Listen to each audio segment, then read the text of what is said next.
Developer Student Clubs train thousands of student developers globally and work with their communities to solve real-life problems. Google selects amazing students from across the globe once a year to be a Developer Student Club lead and start a club on their campus. These leads believe knowledge is power and that technology can do extraordinary things for the world. They take on the responsibility to help students learn and empower these students to solve real problems around them. Join us in building a global community for students.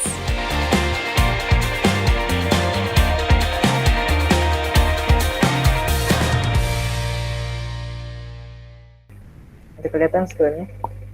Iya, kelihatan nih Kak. Oke. Iya Kak, kelihatan nih Kak. Oke. Assalamualaikum warahmatullahi wabarakatuh. Selamat pagi buat teman-teman. Puji syukur kehadirat Allah Subhanahu wa taala serta salawat kepada baginda Nabi Muhammad SAW. Oke. Kita sudah di pertemuan ketiga ya, Jadi di sini kemarin kan yang kita pelajari desain proses, empathize dan define. Nah, sebenarnya di situ ada dua proses langsung dibahas satu kali. Proses pertama itu empathize, proses kedua itu define. Yang ketiga ini ideate. Karena kan di sini kan ada 5 proses nanti kita tiap sesi itu ada 5 proses yang kita akan pelajari sama-sama di sini. Nah, di sini kita masuk di proses ketiga di design thinking, yaitu ideate. Nah, disinilah tapi nanti pembahasannya sudah masuk juga di information architecture dan user flow.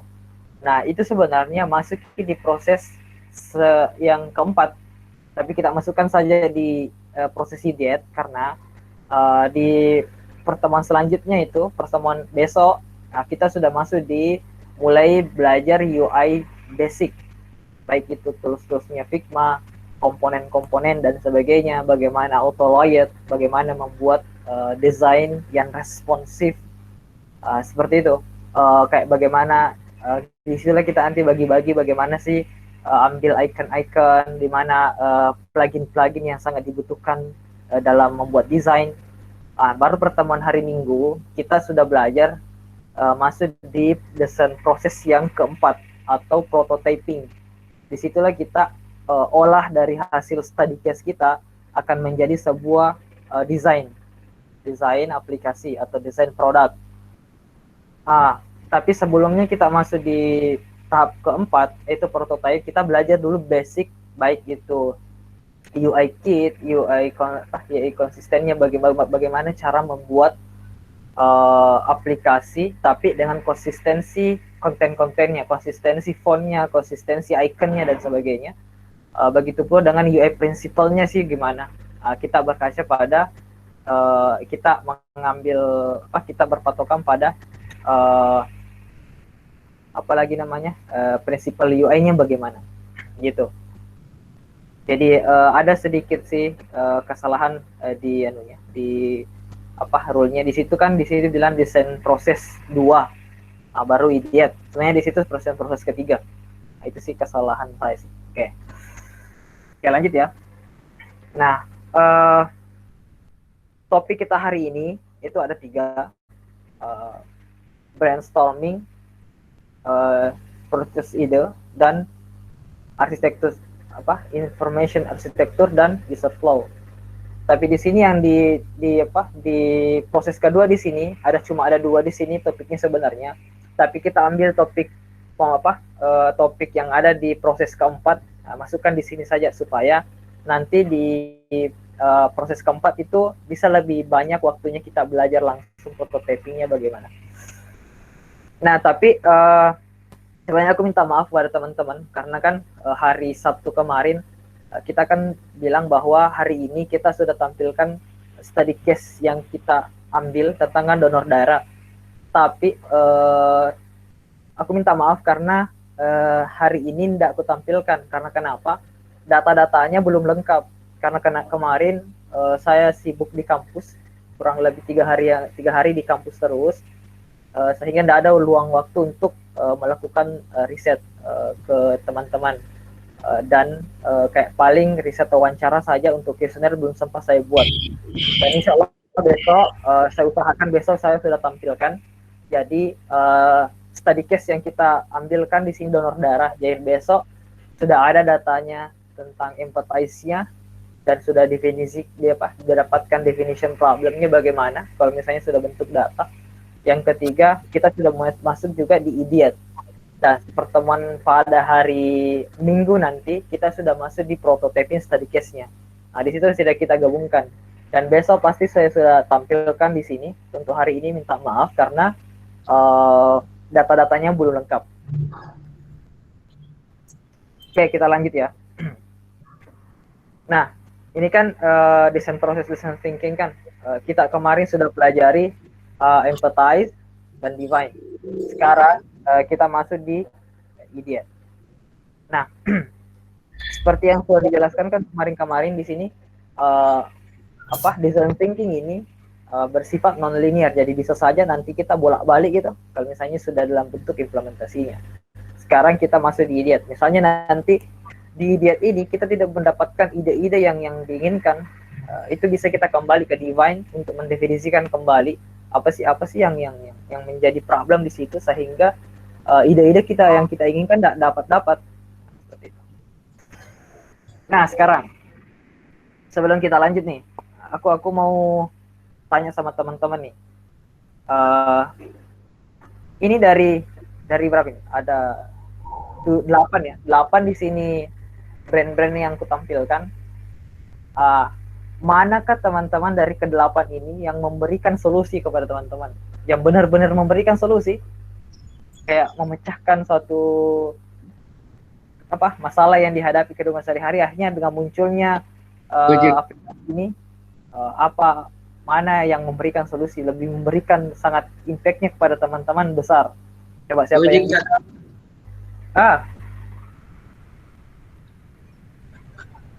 ya, siapa? Saya Kak, Nawir. Silakan Nawir. Iya Kak, Gojek. Kenapa, apa alasannya? Kalau saya alasannya karena dalam kehidupan kan Gojek ini dia seperti pelayanan transportasi online. Oke, terus.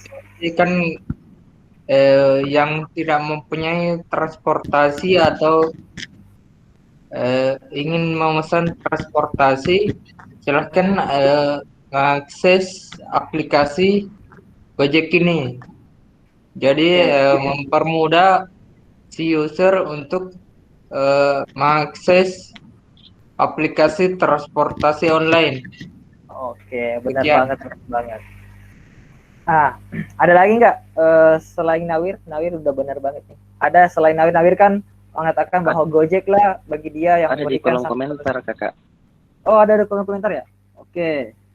Dari Muhammad Usami. Itu Gojek, Twitter, Bukalapak. Ya, oke, saya memberikan. Nah, pertanyaannya sekarang, kira-kira itu kan tadi yang memberikan solusi kan Gojek, Traveloka, Bukalapak. Mungkin ada juga yang bilang OVO sangat membantu. Yang kenal dengan Airbnb juga mungkin bilang keren sekali bisa dapatkan tempat penginapan gitu kan. Nah pertanyaannya, TikTok, Instagram sama Twitter apakah memberikan solusi? Ada gak yang mau bersuara? Kira-kira solusi apa yang diberikan itu? Silakan, saya Kak. Silakan Kak.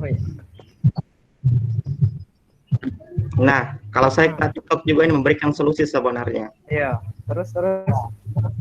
Nah, kenapa saya bilang memberikan solusi? Kalau kita lihat sekarang memang stigmanya orang terhadap aplikasi TikTok itu sangatlah buruk. Kalau saya pribadi tidak, karena saya juga pemain TikTok. Iya. Nah, sebab menurut prinsip saya bahwa aplikasi itu ibaratnya seperti mata pisau. Nah, ketika dia digunakan memotong bawang, memotong ikan, maka pisau tersebut berfungsi dengan baik. Tapi kalau dipakai melukai orang, mengancam orang, nah itu yang salah. Di TikTok Oke. juga kita bisa membuat konten-konten yang positif seperti bagaimana cara sharing tentang dunia desain UX misalnya, programming misalnya, nah seperti itu atau hal-hal yang membantu orang lain. Oke, bener banget. Jadi sekali lagi tergantung dari penggunanya kan. Yang jelas sih dia memberikan solusi gitu bagi orang-orang yang orang tertentu. Nah, Oke, betul Kak. thank you Kanda Kafri. Thank you. Jadi Oke Kak, atau ada lagi siap. yang mau bersuara? Ada yang bersuara sebelum kita lanjut? Oke, kalau tidak ada. Nah, ya benar. Di sini Gojek, Traveloka, Airbnb, Bukalapak, OVO itu memberikan solusi. Tapi menurut tadi Kanda Kafri, TikTok juga memberikan solusi bagi dirinya. Oke lah, masuk akal juga. Oh lanjut. Nah disinilah, di sini kategori ide itu ada terbagi tiga. Ada X for Y, ada significant improvement, ada pakai ya kayak menggunakannya itu keren sih. Kalau pakai itu keren. Nah pertama X for Y, apa maksudnya itu? Kayak ini solusi, misalnya ini X ini solusi dan Y ini problemnya. Kayak memberikan solusi pada masalah yang ada. Itu X for Y. Itu kategori pertama. Kayak istilahnya ada masalah. Contohnya di sini Gojek, Airbnb. Nah, Gojek kan problemnya itu kayak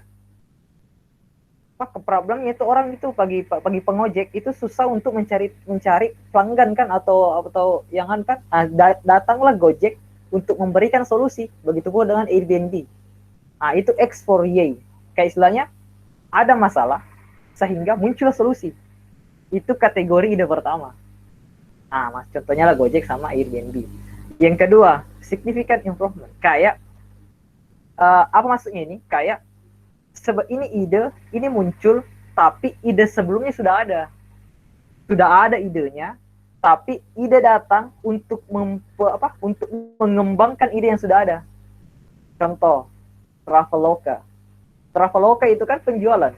Yang kan sudah lama dijual-jualkan serba online melalui Facebook yang sebelum ada sebelum munculnya kayak misalnya Traveloka itu kan orang biasa foto-foto yang siapa yang mau beli kah atau melalui Facebook kan.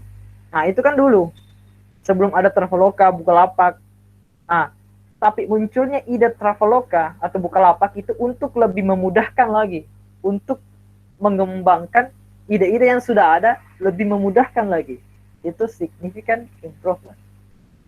Nah, yang ketiga ini wah, tidak keren kayaknya kalau tidak dipakai. Kalau tidak punya tidak keren. Apa itu? Itu Instagram, sama juga TikTok juga, Strava, See in Baseball. Nah, itu sebenarnya tidak memberikan solusi. Meskipun kayak Instagram kan awalnya tujuan utamanya kan untuk pengeditan foto kan, edit video dan sebagainya. Nah, tapi seiring berjalannya waktu, nah ini di sini UX user experience akhirnya yang muncul sekarang itu bukan untuk tujuan utama awalnya. Nah, di sini tadi sebelumnya ini kan bilang Kanda Kafri tadi kan TikTok itu memberikan solusi. Nah, menurut kategori ide itu tidak memberikan solusi. Itu masuk di kategori yang jenis yang ketiga. Itu hanya untuk istilahnya untuk senang-senang, untuk mengisi waktu kosong saja. Bahkan kayak istilahnya bagi orang-orang yang tidak suka membuang-buang waktu. Nah, itu biasa bahkan orang bilang enggak keren kalau enggak ada Instagrammu, enggak ada akun Instagram kan. Tapi impact-nya kepada pengguna, impact-nya kepada pemilik produk ini luar biasa. Bahkan dia bisa membuat kayak istilahnya yang pengguna juga bisa mendapatkan sesuatu yang apa istilahnya fee gitu. Jadi ini kategorinya ada 3 kategori. Jadi teman-teman nanti bisa ini ketika membuat ide bisa kategorikan dulu idenya. Ini idenya kategori apa? Apakah problem yang ada memberikan solusi atau sudah ada sebenarnya ini idenya, tapi perlu dikembangkan dengan adanya ide ini. Yang ketiga, apakah ide teman-teman ini cuma ide hanya untuk kayak membuat orang keren, membuat orang wow, kalau gunakan ini akan membuat kayak istilahnya fashionable dan sebagainya gitu. Contohnya kayak TikTok, meskipun Instagram kan sudah punya juga untuk penjualan kan di dalam. Nah, itu. Seperti itu teman-teman. Nah karena itu yang sekarang yang paling tren sekarang itu aplikasi super app. Jadi satu aplikasi itu memiliki banyak fitur-fitur dalamnya. Contohnya Gojek. Awalnya kan Gojek hanya fokus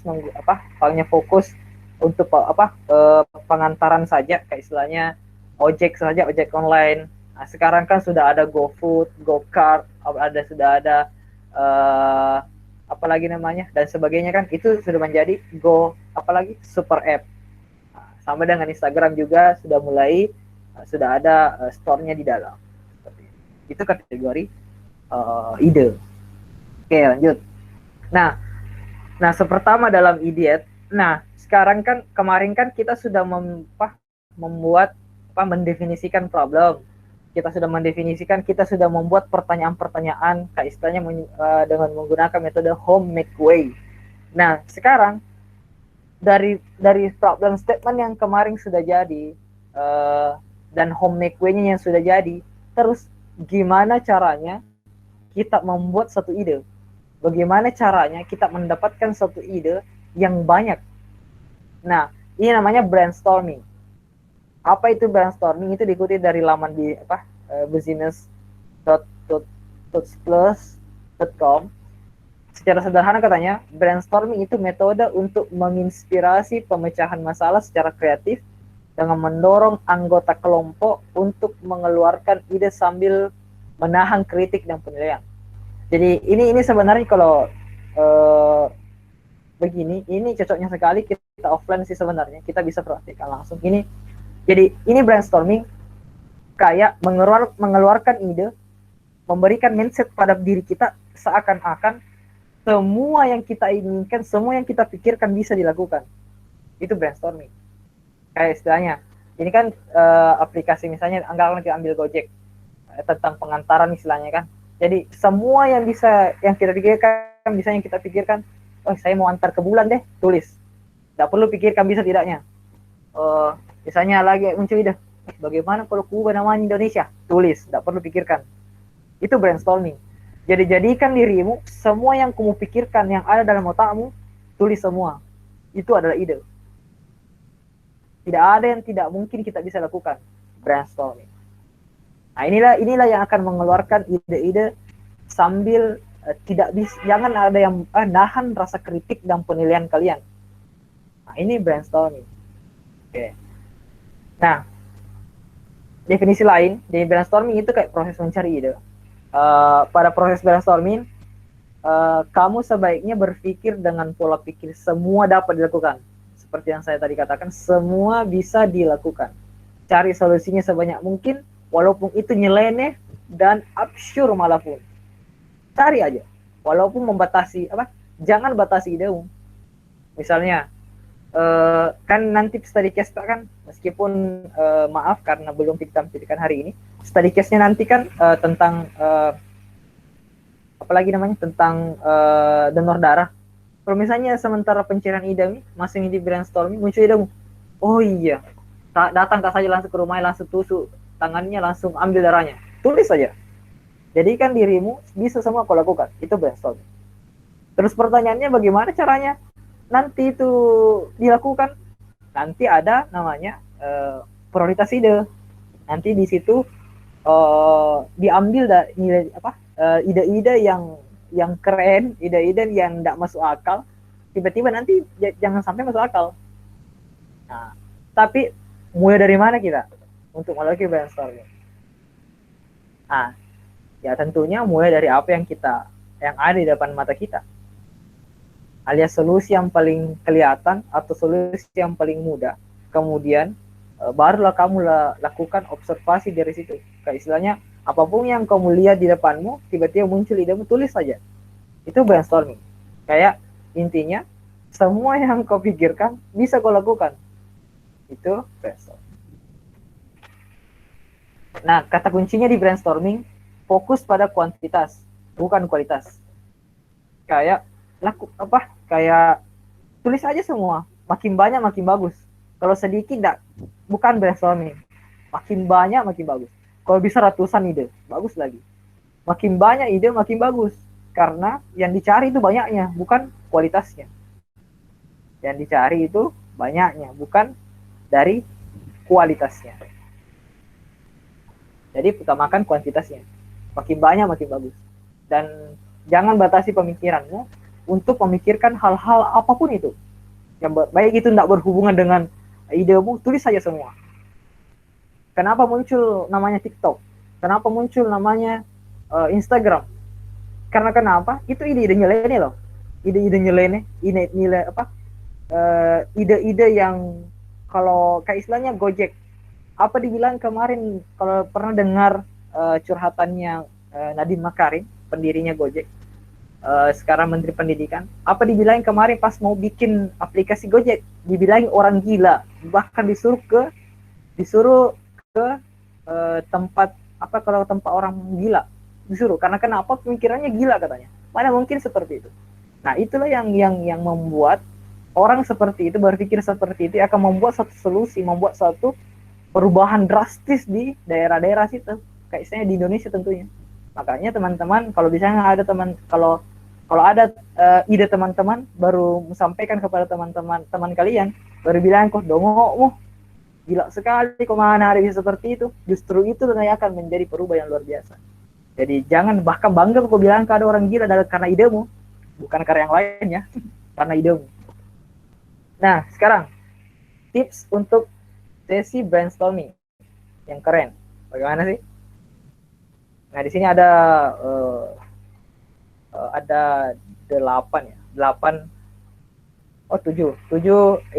tips-tips. Ini dikutip dari Medium. Pertama, jangan menilai sebuah ide baik atau buruk, fokus pada kuantitas. Jadi jangan pernah nilai idenya orang. Misalnya kalau kita kerja tim, ada idenya orang, kayak istilahnya mungkin bilang, ide apa itu? Jangan nilai seperti itu. Bisa saja itu suatu ide kreatif. Karena kenapa? Kalau ke teman-teman sudah kerja nanti di satu startup besar, kayak istilahnya di Tokopedia, di Gojek, justru biasanya katanya itu menurut langsung, kayak pernah dengar pembicara langsung dari Gojek, katanya biasa itu ide-ide yang dianggap nyeleneh itu yang biasa menjadi ide kreatif sekali di dalam situ. Yang kedua, buatlah ide-ide gila. Nah, ini nih, buatlah ide-ide gila. Sesuatu yang tidak mungkin hari ini dilakukan, tapi mungkin suatu saat nanti akan bisa dilakukan. Yang ketiga, jangan berebutan saat mencetuskan ide. Nah, jangan berebutan, bilang, saya ini, jangan. Jelaskan, dengarkan, dan tuliskan. Kayak istilahnya santai yang buat ide, tapi kayak istilahnya jangan batasi pemikiran kalian. Yang keempat, tuliskan. Lebih baik jika digambarkan, menjelaskan ide secara visual atau lebih mudah dimengerti. Di sini mungkin kita tidak pelajari di sini. Seandainya kita pakai metode design sprint, kita akan pelajari bagaimana sistem crazy, kayak berpikir 8 menit, 8 gambar visual untuk ide-ide. Tapi karena kita bukan metode design sprint kita pakai, kita tidak masukkan itu. Namanya crazy, kayak istilahnya lebih baik gambarkan ide-ide kalian di situ. Kita kasih waktu 8 menit dan harus terisi semua 8 kolom itu, 8 kolom ide itu. Selanjutnya yang kelima, jadikan ide-ide yang sudah dikumpulkan untuk membangun ide baru. Jadi jangan mentang-mentang misalnya sudah banyak ide terus bilang banyak nih. Enggak, selama mau pikirkan, tulis lagi. Kayaknya semakin banyak makin bagus. Dan ketika sudah ada yang terkumpulkan, di situ untuk bisa membangun ide-ide baru. Misalnya sudah ada ide muncul, cari lagi ide-ide baru yang berhubungan dengan itu. Kayak istilahnya cari terus ide-ide. Dengan catatan berujuk pada hasil define ya. merujuk pada hasil define. Apa hasil hasil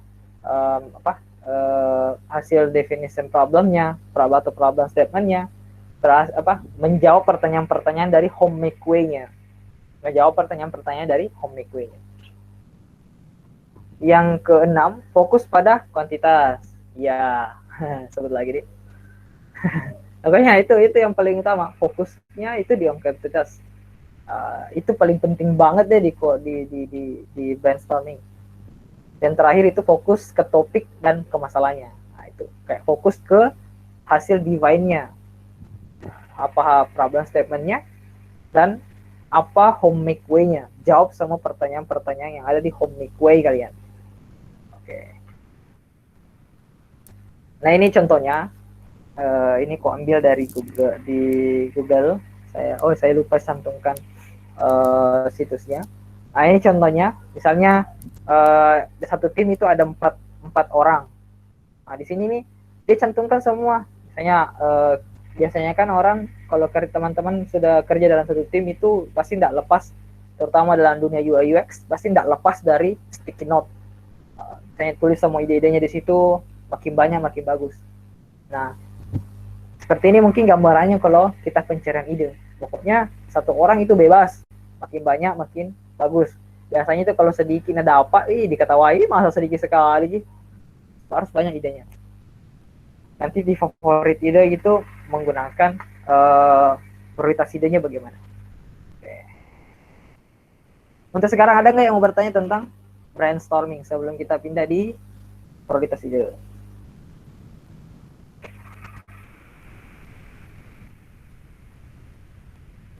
Oke, kalau nggak ada lanjut aja kali ya.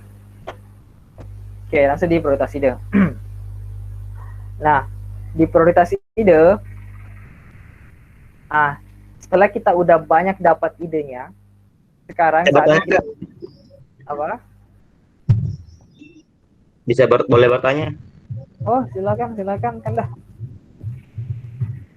Nah, saya mau bertanya Kak, kalau di startup itu yang biasanya Kak untuk brainstorming ini yang lakukan itu siapa? Desainer Kak atau semua stakeholder bisa? Oke. Kalau untuk brainstormingnya itu kan di sini kan terbagi atas dua, UI dan UX. Di sini yang berarti kan di lebih fokus ke di UX. Lebih fokus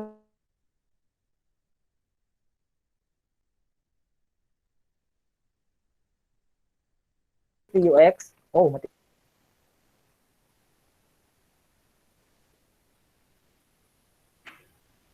Oke.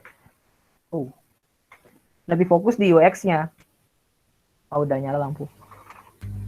Lebih fokus di UX-nya. Jadi orang UX researcher, UX-nya, UX writing-nya, bisa gabung semua di situ untuk pembuatan di prioritaskan ide. Bukan prioritas ide, dari brainstorming-nya, pencarian idenya. Ada juga kayak istilahnya bisa gabung sama untuk pencarian ide. Tergantung dari timnya di situ. Terutama kalau misalnya startupnya besar, misalnya luar besar itu bagian lagi tim-timnya. Beda kalau misalnya kita masih startupnya masih pemula, misalnya belum kayak tingkatan udah besar sekali. Itu masih gabung semua. Ada biasa semua yang bekerja sebagai UI UX-nya. Tidak melihat apakah dia fokus di UI-nya saja, fokus di UX-nya saya gabung sama untuk mencari idenya. Bahkan biasa programmernya gabung kalau untuk startup besar. Seperti itu mungkin. Jadi tapi tergantung dari timnya di sana. Kalau misalnya sudah banyak nih dari pembagian dari UI UX-nya, kayak istilahnya sudah pembagian kan, bukan lagi UI UX tapi ada UX researcher, UX writer, UX designer, UI designer. Itu ada lagi tim-tim tertentu. Misalnya UI designer itu fokus nanti di prototypingnya saja. Nanti di UX researcher itu fokus untuk pencarian data-data, hasil research, dan bagaimana nanti membuat satu ide. Seperti itu. Oke, lanjut. Nah, sekarang Sekarang kan kita sudah dapatkan ide-idenya kan. Sekarang kita masuk di prioritas ide. Setelah dapat banyak ide, sekarang kan saatnya kita tentukan nih ide mana yang harus diprototype. Bakalan susah karena pasti kita punya banyak ide yang keren. Bakalan susah kan? Apalagi kan di brainstorming kan kita prioritaskan banyaknya ide, bukan dari kualitasnya, tapi dari kuantitasnya. Jadi nanti itu pasti banyak sekali ide-ide. Terus di sesi prototyping, nggak mungkin lah kita ambil semua idenya kan? Nggak mungkin kita ambil semua idenya. Terus gimana caranya kita nentuin mana yang metode apa, mana ide yang kita ambil dari hasil ide-ide kita, ide-ide keren kita, ide-ide absurd kita. Nah, di sini pertama ada namanya metode impact dan effort. Impact effort. Sebenarnya kalau metode untuk penentuan prioritas itu banyak sekali. Di sini saya cuma 2 tampilkan, impact effort dan nanti yang kedua itu kita bahas selanjutnya. Itu kita pakai. Tapi banyak sekali metode-metode ide yang kita bisa pakai, dan paling sering dipakai ini impact effort, dan ini mudah sangat dipakai dan memiliki sangat dampaknya terhadap kualitas ide itu bagus. Nah, impact effort ini alat canggih untuk root cause analysis, kayak menganalisa sampai ke akar-akarnya atau RCA, yang dapat membantu Anda mengambil tindakan setelah akar masalah diidentifikasi. Itu definisinya. Nah, ini dari grafik matriksnya dari impact effort. Jadi kayak misalnya di sini kan ada 1, 2, 3, 4. Jadi ada kayak bentuk bentuk grafik, misalnya sumbu Y-nya yang paling atas namanya high impact. Yang paling bawah itu low impact. Nah, terus sumbu X-nya itu sebelah kanan itu high effort, sebelah kiri itu low effort. Nah, tadi kan ide-idenya kan kita sudah tampilkan misalnya kita sudah tampilkan kayak gini kan, tampilkan semua ide-ide kita. Nah, sekarang kita ambil semua ide-ide itu, misalnya ambil yang punya Sarah, kita ambil satu, kita baca, terus dia jelaskan apa maksudnya ide itu. Setelah dijelaskan, tentukan itu ide, apakah impact-nya kepada pengguna nanti akan tinggi atau rendah. Apakah impact-nya tinggi atau rendah. Kalau Sekarang bilang, oh iya ternyata itu kayaknya impact-nya rendah deh. Berarti tempatnya antara 3 atau 4. Kan? Terus pikirkan Ki. Terus ide itu susah nggak diimplementasikan? Susah nggak diimplementasikan itu ide? Pikir. Kalau dipikir-pikir mudah sih. Berarti kalau bilang mudah, berarti kalau misalnya dipikirkan secara bukan pemikiran satu orang ya, tapi semua dalam tim. Karena kan kita kerja tim di sana nanti. Pikirkan, oh ini mudah jadi dilakukan. Berarti tempatnya di nomor 3. Itu dia punya low impact dan low effort. Tidak terlalu impact-nya, tidak terlalu tinggi kepada pengguna, tapi mudah Ki untuk diimplementasikan. Tempatkan di nomor 3. Terus ambil lagi misalnya mana tadi? Ini idenya dari Jason. Ambil lagi satu, terus dibacakan lagi sama Jason, dijelaskan apa maksud dari idenya. Terus dari kesepakatan misalnya impact-nya tinggi, tapi dia sulit dilakukan. High effort, sulit untuk diimplementasikan itu ide. Tapi nanti itu impact-nya kepada pengguna itu tinggi banget. Bahkan itu sangat disukai pengguna, bahkan keinginannya semua pengguna. Nanti sesuai dengan problem-problem yang sudah kita ambil dari research-nya atau dari risetnya kan. Bahkan kalau seperti itu kita tempatkan di nomor 2 di major project. Sama dengan misalnya ketika impact-nya tinggi tapi effort-nya rendah juga. Nah, itu tempatkan di nomor 1. Kalau misalnya impact-nya rendah tapi sulit untuk diimplementasikan, itu tempatkan di nomor 4. Nah, dari ketiga tempat ini ada high impact, low effort, high impact, high effort, low impact, dan low impact, low effort. Itu yang paling diprioritaskan itu nomor 1, high impact sama low effort. Kenapa diprioritaskan? Pertama, dia mempunyai impact tinggi kepada pengguna. Bagus sekali ke impact-nya. Istilahnya itulah yang problemnya nih yang dihadapi oleh pengguna, yang dapatkan solusi. Low effort baru gampang untuk diimplementasikan itu ide. Baik itu secara visual maupun dalam bentuk sistemnya nanti. Baik itu database-nya sebagai itu mudah. Nah, itu diprioritaskan. Ide itu yang diprioritaskan. Jadi ketika sudah terbagi-bagi nih di sini, dia semua ide yang tadi kita munculkan, kita tempatkan di mana sesuai dengan situasinya. Nah, yang diprioritaskan teman-teman di sini adalah high impact dan low effort. Impact-nya kepada pengguna tinggi, tapi mudah untuk diimplementasikan. Yang kedua yaitu high impact, high effort. Meskipun sulit untuk dilakukan, tapi impact-nya kepada pengguna itu tinggi. Yang ketiga itu low effort, low impact. Nah, ini yang ketiga ini bisa menjadi kayak cadangan saja. Cadangan ide saja. Tidak perlu diprioritaskan. Yang diprioritaskan itu 1 dan 2-nya. Nah, nomor 3 itu menjadi kayak cadangan. Bukan cadangan sih, kayak pelarian ini nanti ketika tidak ada ide. Karena kenapa? Memang mudah dilakukan, tapi impact-nya kepada pengguna tidak terlalu tinggi juga. Jadi istilahnya kayak ketika tidak hilang ide, tidak ada sama sekali, baru diambil ide yang ke kategori 3 ini, bagian 3 ini. Tapi untuk high effort, low impact, kayak istilahnya hilangkan itu. Karena kenapa? Kayak istilahnya sama dengan kita buang-buang waktu saja, kita buang-buang tenaga saja, mana sulit untuk diimplementasikan, juga impact-nya kepada pengguna bahkan tidak ada. Contoh, apa ya contohnya? Kayak istilahnya di Gojek misalnya, itu ada di situ terus untuk membunyikan klakson motor orang misalnya kan, itu kan udah gila kan?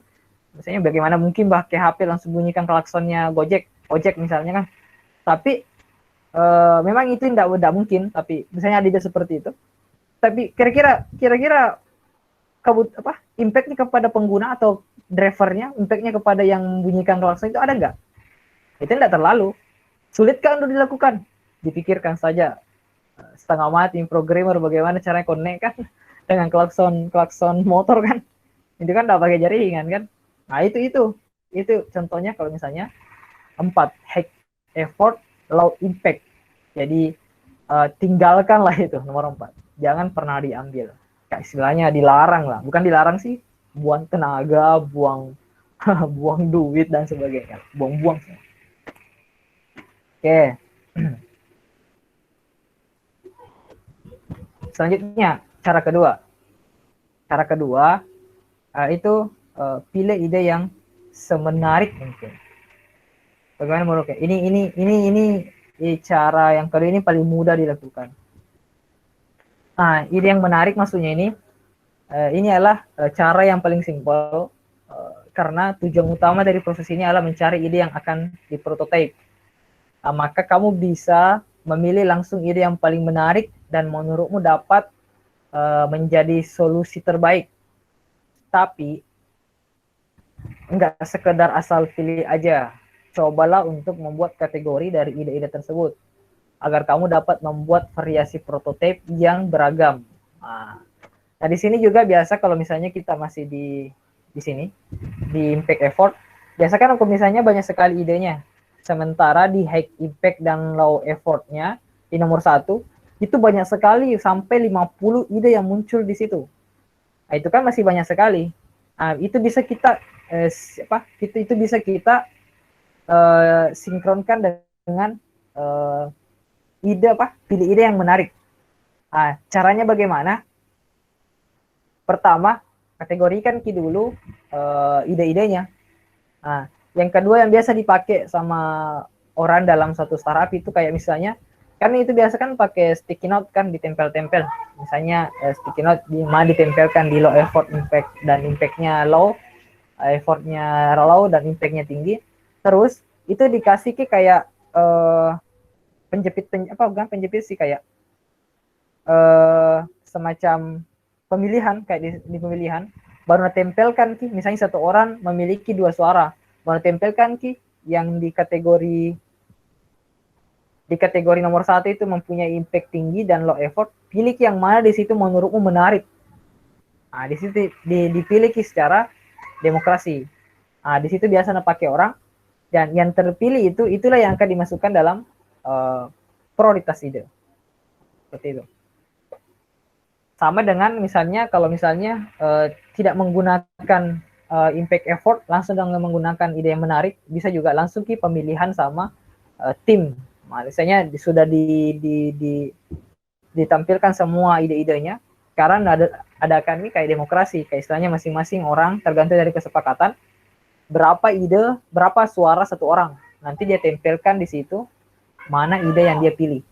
Baru itulah yang dimasukkan dalam sebagai ide untuk dimasukkan dalam prototypingnya nanti. Gitu. Oke, seperti itu untuk prioritas ide. Sekarang ada nggak mau ditanyakan? Sebelum kita lanjut topik yang terakhir. Sebelum kita masuk di coba praktek langsung gimana sih membuat user flow. Ada nggak? Kalau ada mau ditanyakan langsung sebelum kita lanjut. Baik, dari peserta mungkin ada yang mau ditanyakan sebelum lanjut ke materi yang terakhir mungkin di kakak? Iya, kakak. Oke, bagaimana untuk peserta yang lain? Oke, kalau enggak ada, kita lanjut aja ya. Karena ini kan hari Jumat juga. Iya. Siapa tahu dia mesti mandi, ya kan? Oke, sekarang kita masuk di information architecture dan user flow. Nah, pertama, apa itu information architecture atau arsitektur informasi? Nah, di sini menurut dari web EI Institute, ya itulah .org, katanya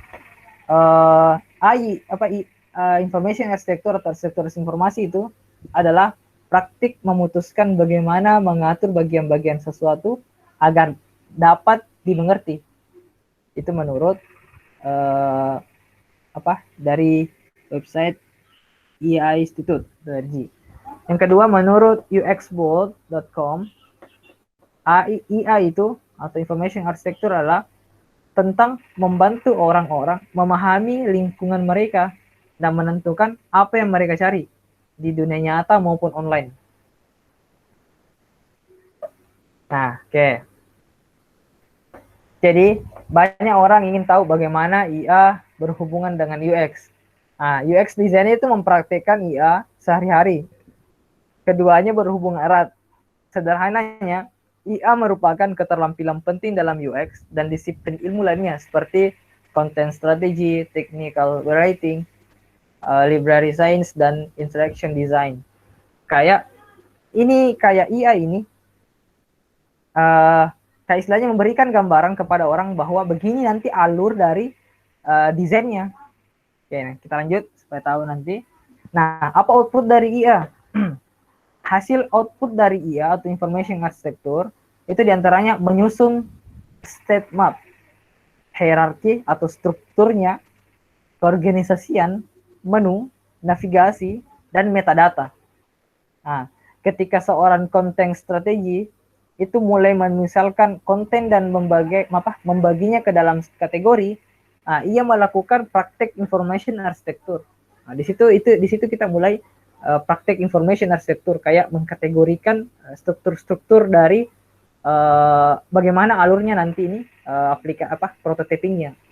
Mulai dari ketika seorang UX designer membuat sketsa top level menu untuk membuat user mengerti di mana mereka berada di sebuah situs, ia juga memperhatikan information architecture. Dengan singkat kata, kita sebagai UX designer sebenarnya juga merupakan seorang information architecture.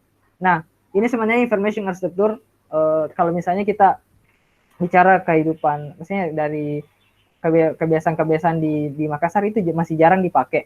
Biasanya kalau misalnya sudah masuk di ide, itu langsung di user flow tanpa memikirkan information architecture. Tapi secara tidak langsung sebenarnya itu dipakai information architecture.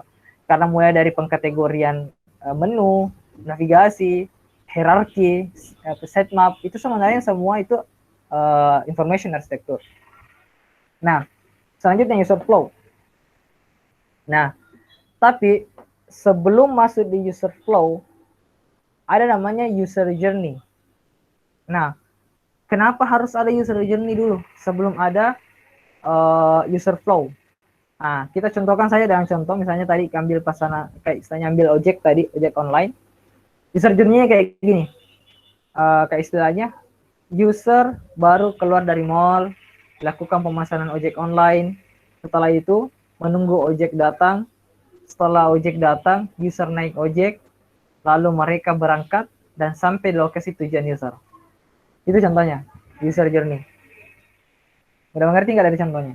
Jadi, user journey adalah rangkaian peristiwa atau skenario yang mungkin dialami atau akan ditemui oleh user saat menggunakan suatu produk atau layanan. Jadi user journey itu kayak peristiwa-peristiwa yang akan alami nanti pengguna ketika menggunakan produk kita. Contohnya tadi Gojek, seperti itu kan. Misalnya dia keluar dari mall, setelah itu dia pesan, dia naik ojek, akhirnya sampai pada tujuan. Misalnya study case nanti kan donor darah. Bagaimana kira-kira langkah-langkah dilakukan sampai finishnya? Melakukan proses untuk sampai finishnya proses menggunakan produk kita. Itu user journey. Nah, kenapa user journey diperlukan? Nah, ini pertanyaan pasti bilang, kenapa diperlukan itu user journey kan? Nah, karena agar kita bisa membayangkan apa saja hal yang akan dialami oleh user saat menggunakan produk yang kita rancang. Nah, sehingga kita bisa berempati dan merancang produk yang benar-benar bisa membantu user atau orang yang akan memakai produk yang kita rancang. Jadi dengan adanya user journey, misalnya kita tahu langkah-langkahnya nanti ini menggunakan produk kita bisa tahu bahwa pengguna akan seperti ini. Pengguna akan caranya nanti menggunakan produk ini seperti ini.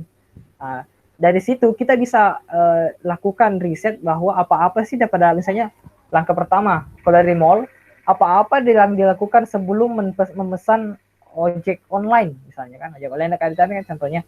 Apa-apa yang bisa dilakukan? Apakah ada yang memudahkan dan apakah yang ada yang mengusahakan untuk memesannya? Nah, itu bisa diriset lagi. Nah, itu untuk membangun empati untuk dikembangkan produknya. Itu user journey. Nah, seperti ini information architecture dari Spotify, kayak istilahnya itu kayak istilahnya kayak semacam langkah-langkah untuk mencapai. Misalnya kan di Spotify kan ada menu home-nya, ada browse-nya, ada search-nya, ada radionya, ada your library-nya. Nah, di sinilah langkah-langkahnya untuk sampai di finish-nya, misalnya di home. Apa-apa yang bisa dilakukan di situ. Jadi ini gambarannya, kayaknya bersifat alur saja. Information architecture. Terus, nah ini nih. Apa bedanya user journey dengan user flow? Apa bedanya kira-kira? Nah, ini user flow. Tadi kan user journey. Kita contoh yang sama ya, ojek online. Tadi kan user baru keluar dari mall, lalu memesan ojek online. Setelah itu menunggu ojek datang. Setelah ojek datang, user naik ojek, lalu mereka berangkat dan sampai di lokasi tujuan user. Nah, pada journey sebelumnya kan sama contohnya kan, kata-katanya juga sama. Salah satu user flow itu ada dalam user journey-nya. Yang mana itu? Poin kedua, lalu memesan ojek online. Nah, disitulah produk kita. Jadi kayak istilahnya, user flow itu bagian dari user journey. Bagian dari user journey. Tanpa kita sadari bahwa produk kita ada dalam di user flow-nya ada dalam user journey. Nah, sehingga muncul di sini mulai dari membuka aplikasi. Nah, disitulah ambil kita yang ada poin dalam user journey-nya, kita ambil. Nah, kita masuk ke produk itu, apa-apa yang dilakukan orang. Ini kan di sini user baru keluar dari mall, lalu memesan ojek online. Setelah itu menggunakan ojek online. Tapi setelah itu menunggu ojek online, datang, ojek datang, lalu pada saat memesan ojek online, apa yang dilakukan dalam produk itu? Nah, itulah user flow.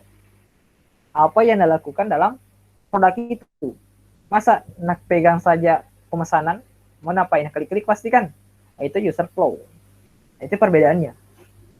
Nah, misalnya contohnya kayak gini, mulai membuka aplikasi, lalu memilih mobil atau motor, lalu menentukan mau kemana, lalu menentukan mau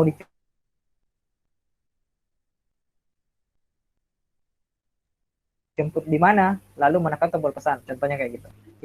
Jadi kayak istilahnya, user flow itu langkah-langkah yang dilakukan oleh user saat menggunakan suatu produk untuk menyelesaikan suatu task atau tugasnya.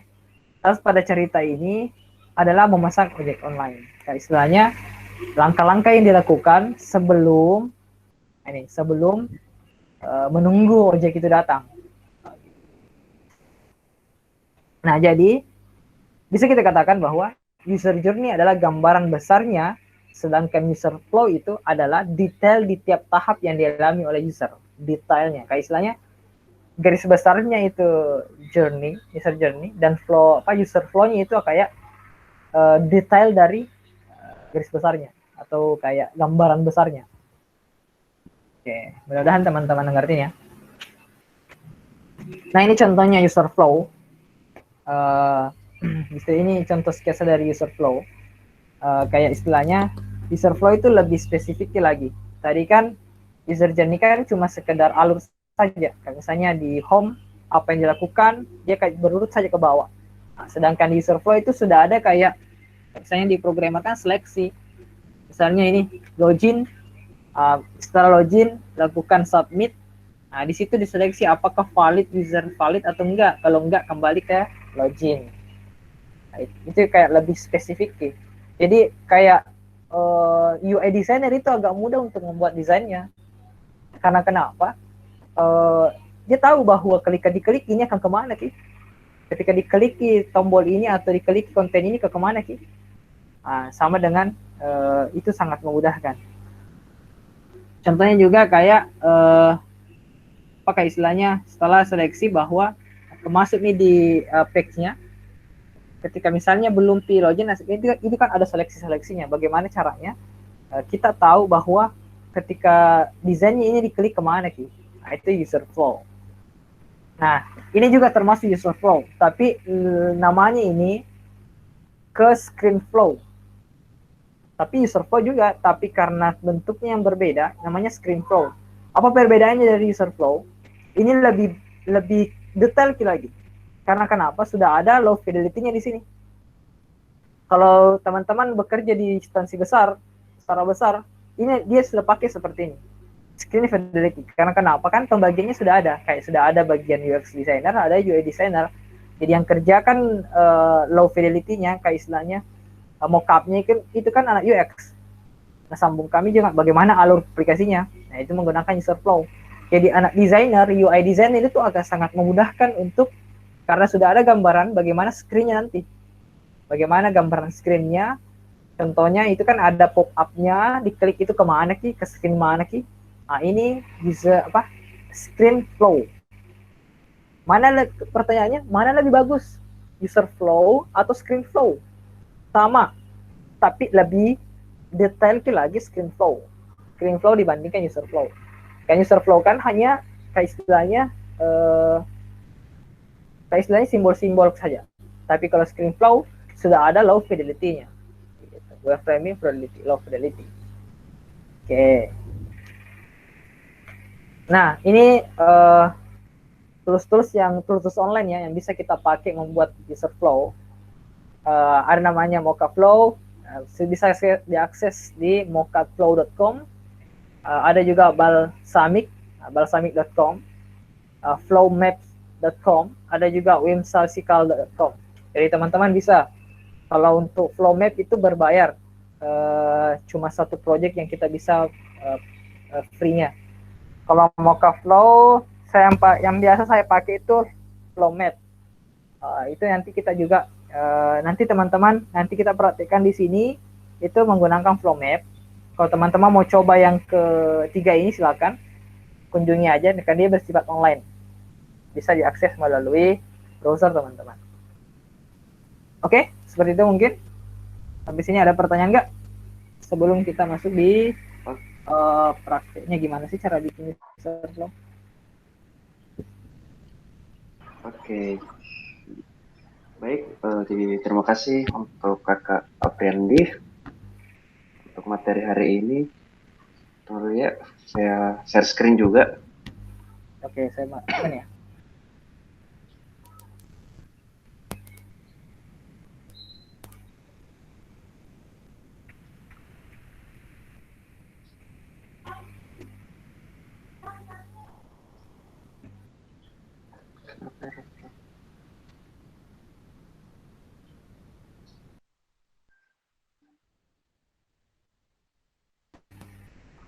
Oke, baik. Untuk hari ini dari peserta, apakah ada pertanyaan?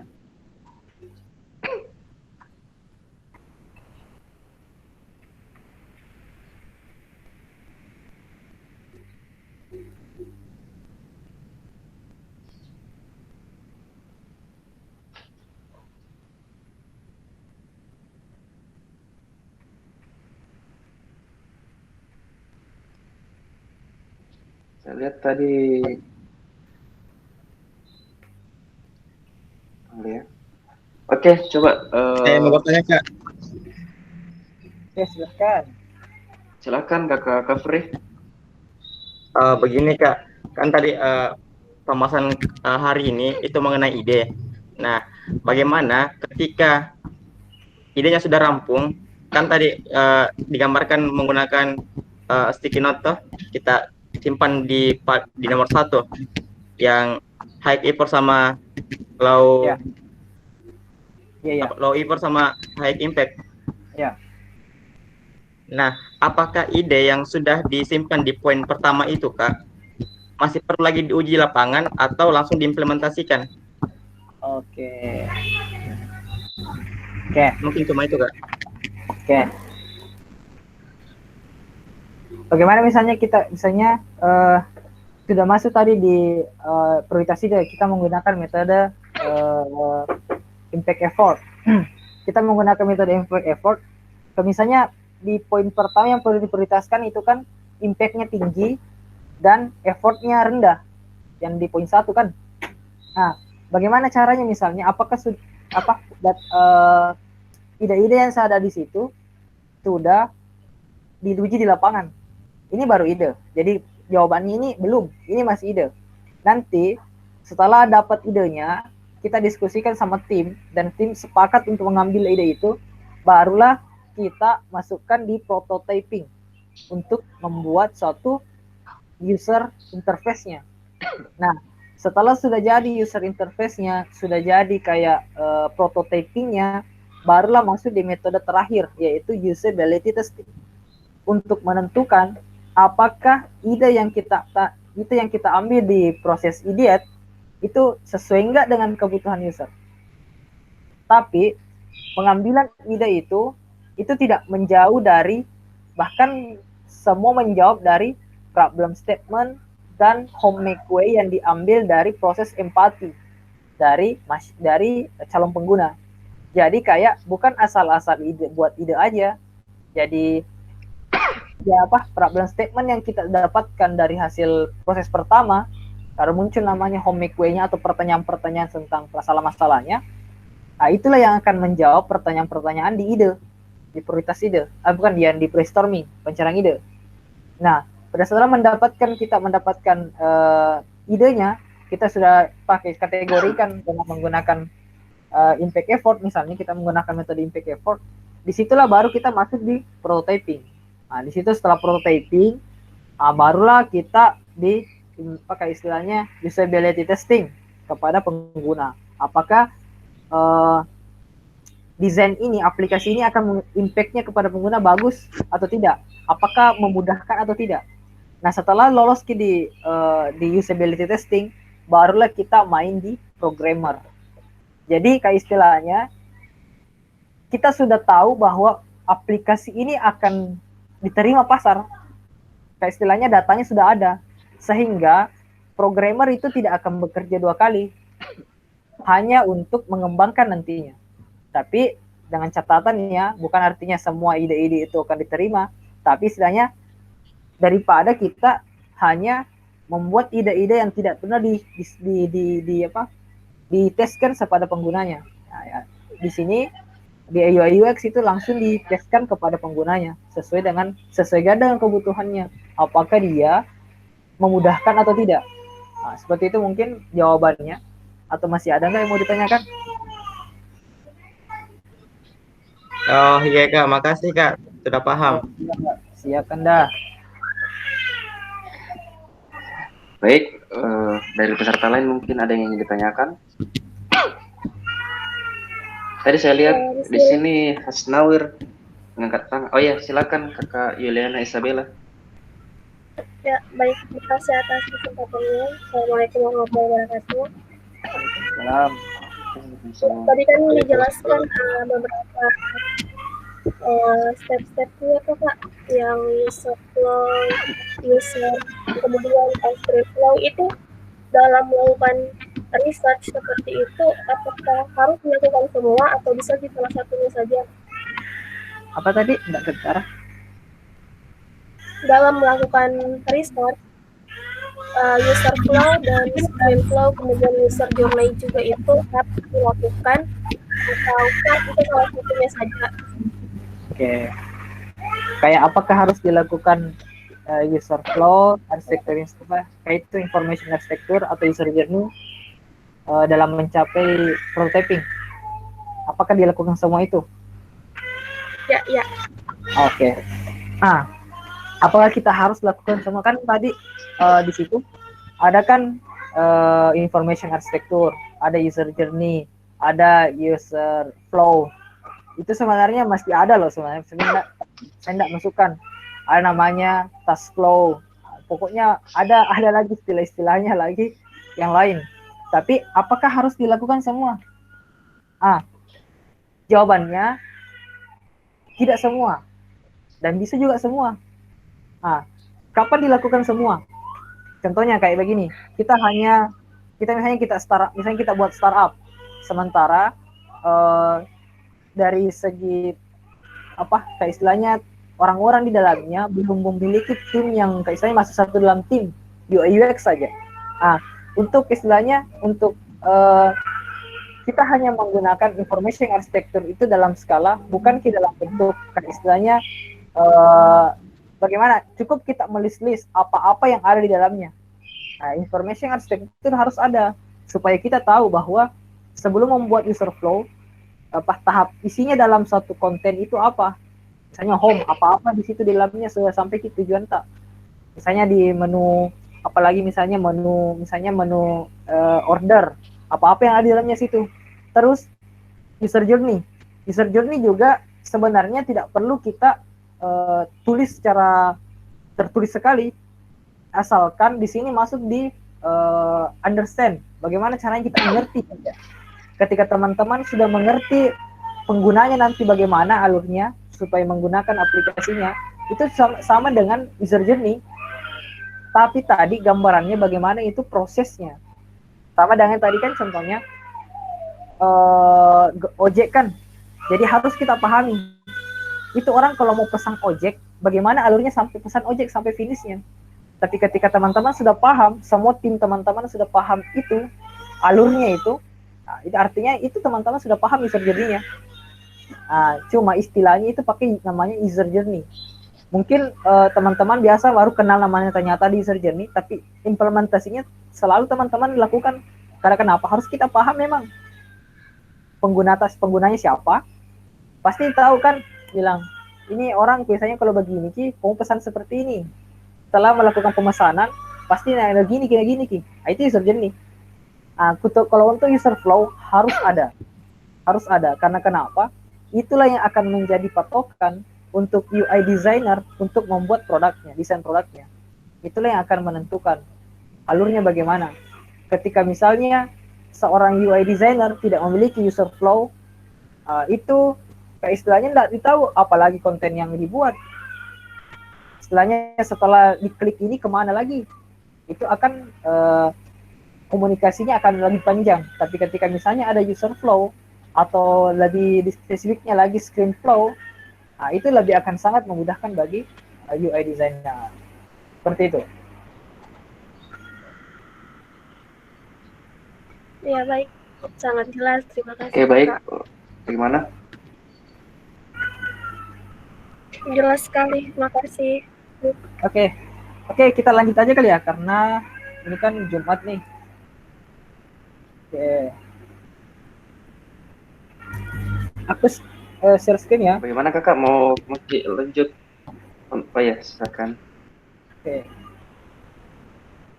Oke, atau Nawir itu sambil Tunggu dulu kakak di sini. Ya, Hasnawir sudah mengangkat tangan. Silakan, kakak Hasnawir. Tadi ini kan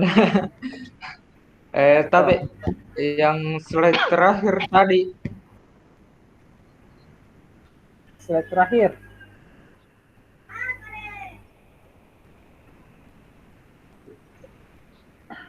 Mungkin bisa share screen lagi kakak Priandi. Mau dilihat slide terakhir ini.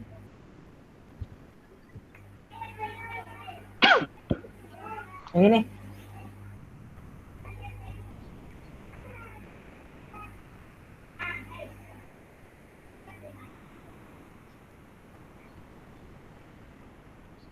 Bagaimana kakak Hasnawir?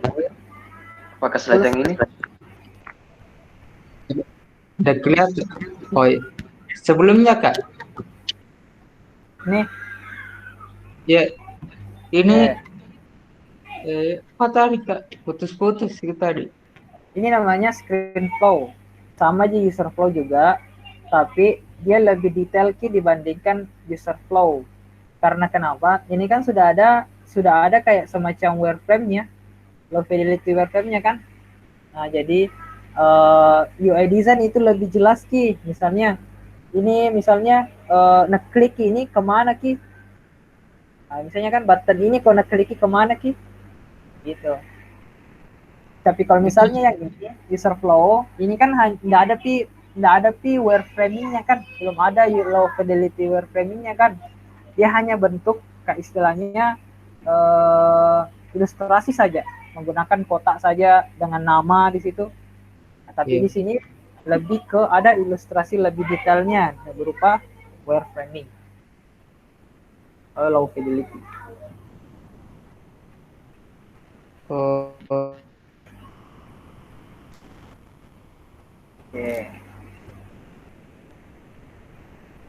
Lebih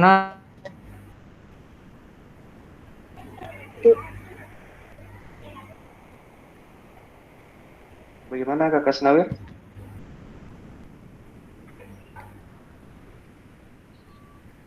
terakhir ini ya lebih detail. Ya, lebih detail. Oke. Berarti dia sudah ada gambaran nih kak. Iya. Gambaran. Nah, UI design lebih mudah itu dipahami. Oke. Oh iya. Nah, sekarang udah kelihatan nggak? Terima kasih kak. Yap. Sekarang ini kita menggunakan flow map, app.flowmap.com. Di sini tapi ini berbayar. Oh, yang kedengaran baik suara juga, karena deras sekali hujan. Iya kak. Ya, terdengar. Ya. Ini menggunakan flowmap.com. Jadi teman-teman bisa masuk di sini. Tapi bisa juga pakai tools yang lain juga. Tapi ini biasa saya pakai. Tapi ini versi berbayarnya. Versi berbayarnya cuma satu project yang bisa kita kerjakan, setelah itu sudah berbayar. Nah, di sini saya sudah masuk di sini. Nah, atau saya tampilkan contohnya juga ya kali ya dulu.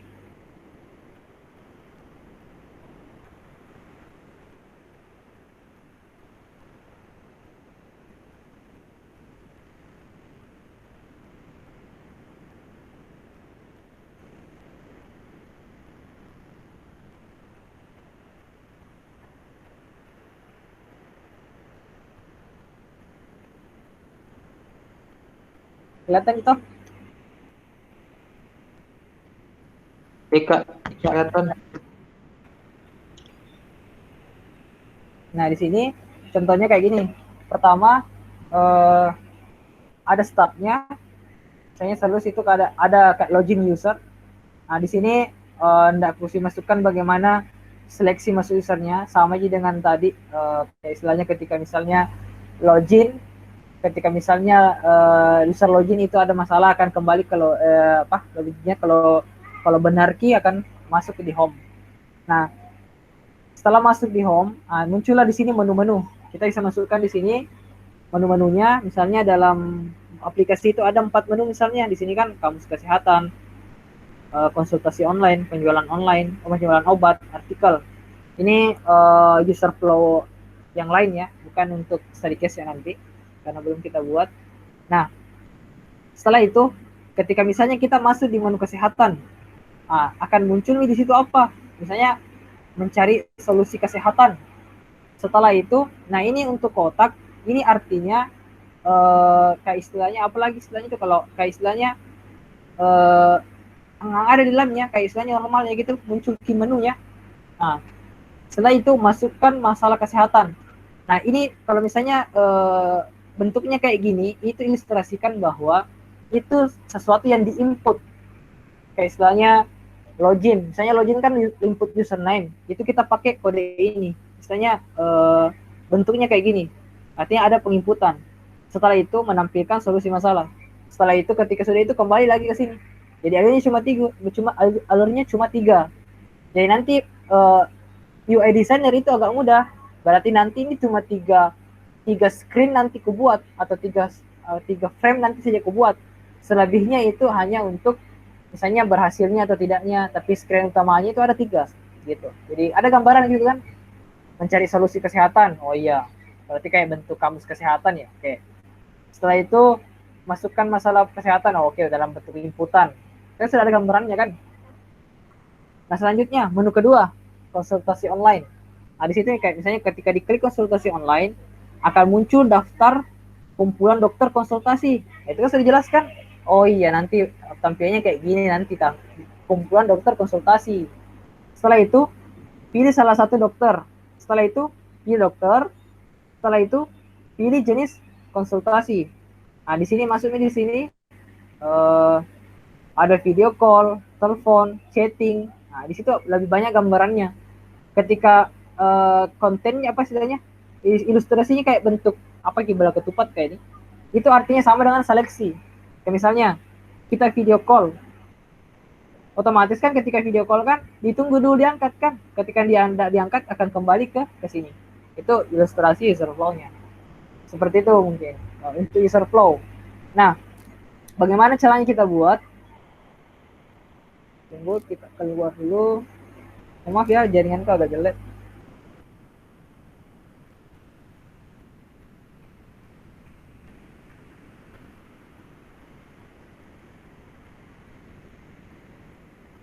Oke. Nah, kalau kita pakai flow map, jadi kita memang ini toolsnya sediakan memang untuk membuat memang untuk user flow. Coba kita klik tambahnya, baru akan muncul di sini pilihannya.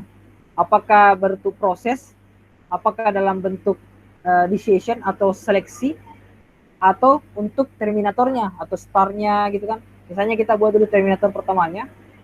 Nah, kita ganti di situ misalnya start. Start. Setelah itu dikit-dikit lagi di sini setelahnya. Di sini misalnya kayak tadi kan di sini proses misalnya.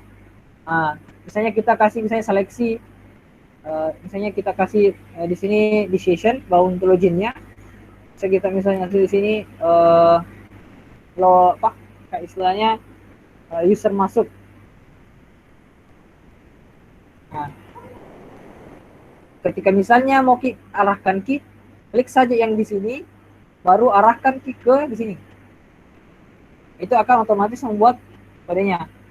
Itu bisa juga di sini, baru ke sini. Nah, ketika misalnya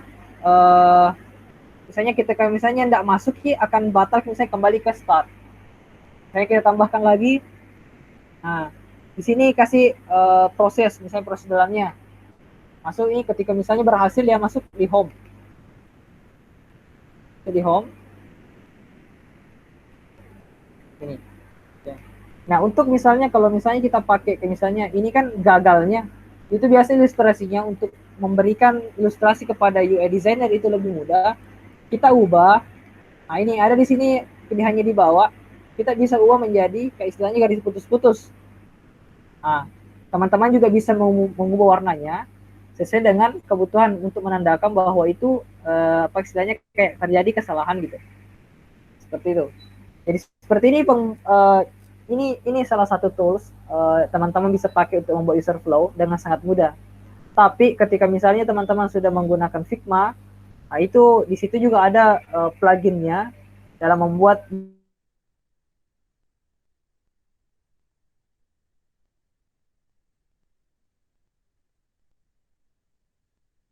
apa kayak istilahnya terlalu sudah sering menggunakan Figma, nah, saya biasa pakai flow map. Gitu. Jadi mudah-mudahan teman-teman mengerti bagaimana caranya menggunakan. Di sini juga ada di samping user flow, di sini juga ada set map. Seperti yang dijelaskan tadi,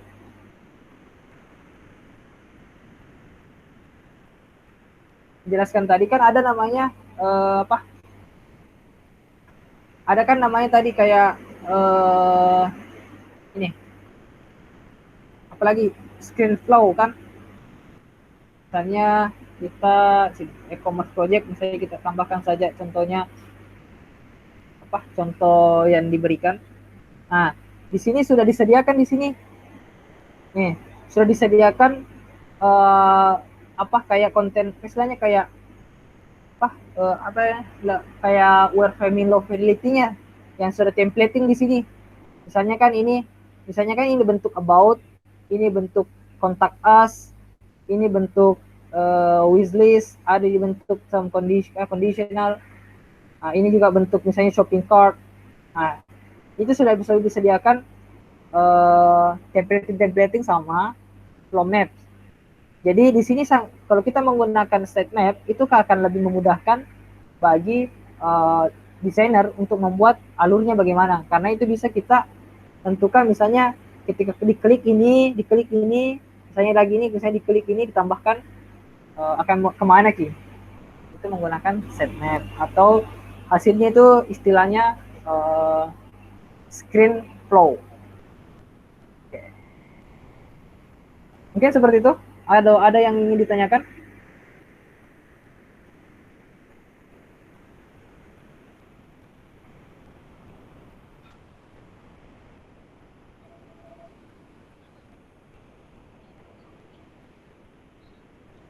Oke, baik. Jadi untuk peserta apa ada yang ditanyakan?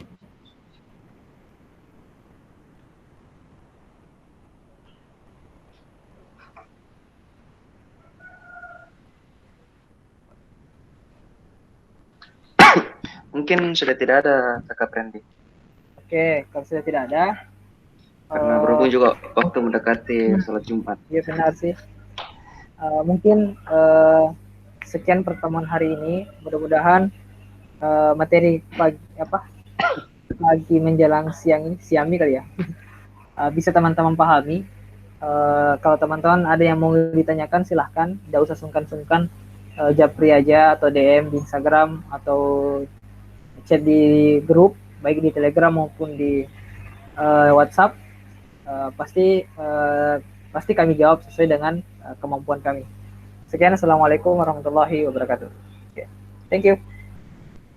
Waalaikumsalam warahmatullahi wabarakatuh. Oke, baik, terima kasih banyak Kakak Priandi. Sebentar ya, saya share screen dulu. Ada yang ingin saya tampilkan. Sudah terlihat? Udah. Oke, baik. Untuk sesi selanjutnya itu ada di hari Sabtu, yaitu hari besok, tanggal 3 April 2021. Kita mulai jam 10 sampai jam 12 waktu Indonesia Tengah. Untuk materinya yang kita sampaikan itu adalah UI dan Visual Design Basics, di mana materi di situ ada design principle, UI elements, design pattern, visual hierarchy, color, dan tipografi. Jadi mungkin untuk teman-teman bisa untuk mengajak teman yang lain, share linknya untuk bisa ikut join sama-sama belajar. Bisa juga untuk jika ingin belajar lebih lanjut dan ingin tanya-tanya ke pemateri, bisa untuk join ke grup Telegram, silahkan bisa di-scan atau di screenshot dulu untuk kode QR-nya. Sudah?